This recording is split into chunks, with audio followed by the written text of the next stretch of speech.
Shannon builds cubes using sets of blocks. Her little sister removes a smaller cube from each set to create the new sets of blocks shown below.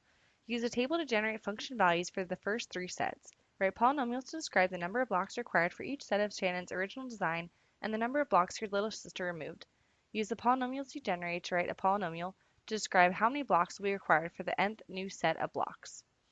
Okay, so let's go ahead and look at the pattern here on these blocks first of all.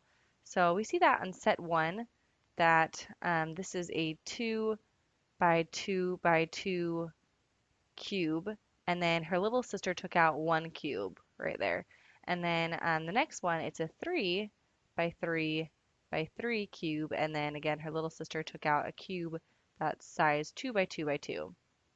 And then it continued here, 4 by 4 by 4, and then she took out a 3 by 3 by 3 cube in there. So if we make a table showing those values, then if n is the number of sets and then we have the blocks, then basically these each follow the pattern that set 1 is 2 cubed and then her little sister took out 1 cube. The next one is 3 cubed for all the blocks, but then her little sister took out a size of a 2 cubed. And then so on. And so we see these each follow a nice pattern there. And we can even say 1 as 1 cubed. That's the same thing there. So then to relate that to n blocks, well, 2 is just 1 more than 1, which is n. So we can write n plus 1 cubed. And then 1 is just the same thing as n. So if we want to write that in terms of n, that is how we'd write it for n equals 1. Let's see if that works for n equals 2. Well, 3, yep, that is 2 plus 1, and then 2, that is n. So we see it actually does work for all of them. So that is a relationship to describe all three of these and could be used for any n block. So to find the actual polynomial, we just need to simplify this out. So n plus 1 cubed we can write out as n plus 1 times n plus 1 times n plus 1, and then we can subtract n cubed.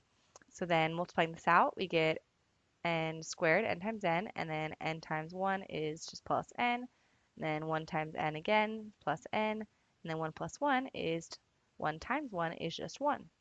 And then that will be multiplied still by 9 plus n plus 1 minus n cubed. So then multiplying these out, then we get n squared times n is n cubed, n squared times 1 is n squared, n times n is n squared, n times 1 is just plus n, and then we have n times n is just n squared, and n times 1 is just plus n, and then we lastly have 1 times n is just n, and then 1 times 1 is just 1. And then we still have minus n cubed. So now we can go ahead and simplify these out and combine like terms. So n cubed minus n cubed is just 0.